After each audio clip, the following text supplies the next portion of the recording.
तो चलिए बिना किसी देरी के सीधे डेटा पर आते हैं। आरआरबी ग्रुप डी 2026 के अनुमानित कट ऑफ के इस क्विक और डेटा फोकस्ड विश्लेषण में स्वागत है। आज की इस चर्चा में हमारा पूरा फोकस सिर्फ और सिर्फ कट ऑफ डेटा पर रहने वाला है। हम एक एक करके हर उस फैक्टर को डिकोड करेंगे जिससे ये साफ हो जाएगा कि अलग अलग जोन और कैटेगरी के लिए एक सेफ स्कोर आखिर क्या हो सकता है। 32,438। अब ये सिर्फ एक रैंडम नंबर नहीं है, बल्कि कुल वैकेंसी का आंकड़ा है। और सबसे चौंकाने वाली बात पता है क्या है? ये नंबर पिछले साल के मौकों का मुश्किल से 1/3 है। मतलब वैकेंसी में सीधा सीधा इतनी बड़ी गिरावट। ये आंकड़ा अपने आप में चीख चीख कर बता रहा है कि इस बार कंपटीशन का लेवल कितना ज्यादा, मतलब कितना खतरनाक होने वाला है।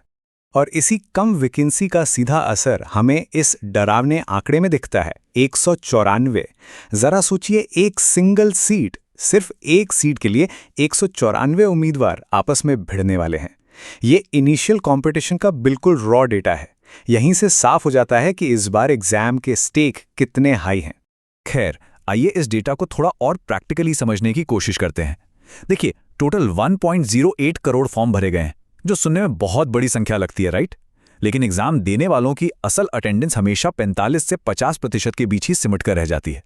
तो इसका मतलब ये हुआ कि प्रति सीट 194 वाली जो भयानक टक्कर थी, वो थोड़ी सी कम हो जाती है, क्योंकि एग्जाम सेंटर तक पहुंचने वाले एक्टिव कैंडिडेट्स की गिनती घटकर लगभग 50 लाख के आसपास आ जाती है।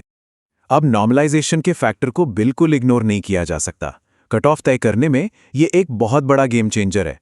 शिफ्ट की डिफिकल्टी के हिसाब से रॉ स्कोर में जो उछाल आता है ना, वो सीधा 3 से लेकर 7 नंबर तक का हो सकता है।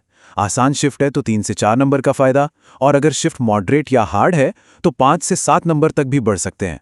फाइनल कैलकुलेशन में यही वो मार्जिन है जो किसी को भी रेस में अचानक से आगे कर सकता है। जोन के अनुसार अनुमानित सुरक्षित स्कोर। तो चलिए अब zone wise cut off data को देख लेते हैं।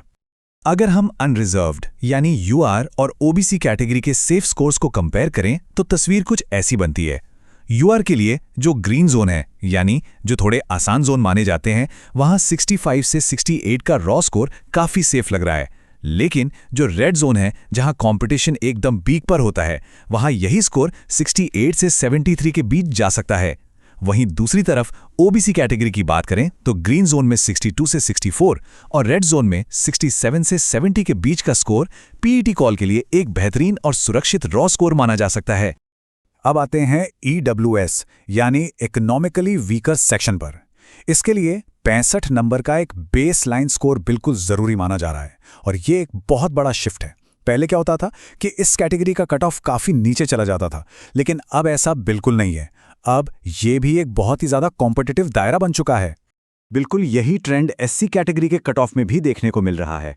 वो जो 50 से 55 नंबर पर सिलेक्शन वाला टाइम था ना, वो अब पीछे छूट चुका है, क्योंकि ओवरऑल कंपटीशन बढ़ गया है और कैंडिडेट्स की तैयारी का लेवल भी बहुत हाई हो चुका है। इसलिए इस कैटेगरी का सेफ बेसलाइन स्कोर अब सीधे बढ़कर 60 से 65 नंबर की रेंज में आ गया है। और अगर बात करें एसटी कैटेगरी की, तो 55 से 60 नंबर का एक मार्जिन ग्रीन और रेड दोनों तरह के जोन को काफी अच्छे से कवर कर लेगा।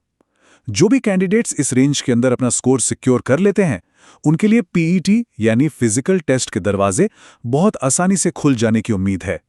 तो लिखित परीक्षा के ये कट ऑफ तो अब काफी हद तक क्लियर हो गए हैं, लेकिन जाते जाते एक बहुत ही अहम सवाल सामने आता है। फिजिकल एफिशिएंसी टेस्ट यानी पीईटी फाइनल मेरिट लिस्ट को आखिर कितना प्रभावित करने वाला है? क्योंकि देखिए, ये एक ऐसा टेस्ट है जो रेगुलर प्रैक्टिस करने वालों के लिए तो बहुत आसान है, लेकिन बिना प्रैक्टिस के ये किसी पहाड़ से कम नहीं है। क्या अंततः यही वो आखिरी पड़ाव होगा जो तय करेगा कि फाइनल लिस्ट में किसका नाम होगा और किसका नहीं? सोचने वाली बात है।